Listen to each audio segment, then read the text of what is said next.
సాంబ శివ నీదు మహిమ ఎన్నటికీ తెలియదాయే సాంబ శివ నీదు మహిమ ఎన్నటికీ తెలియదాయే సాంబ శివ నీదు మహిమ ఎన్నటికీ తెలియదాయే సాంబ శివ నీదు మహిమ ఎన్నటికీ తెలియదాయే హర హర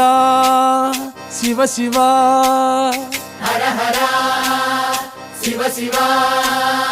గంగా జలము తెచ్చి నీకు అభిషేకము చేతునంటే గంగా జలము తెచ్చి నీకు అభిషేకము మరి చేతునంటే గంగ జలమున సేప కప్పల ఎంగిలంటున్నావు శంభో హర హర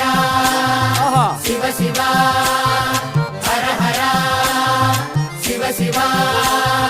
సాంబ శివ నీదు మహిమ ఎన్నటికీ తెలియదాయే హర హర శివ శివ ఆవు పాలు తెచ్చి నీకు అర్పితము చేతునంటే పాలు తెచ్చి నీకు అర్పితము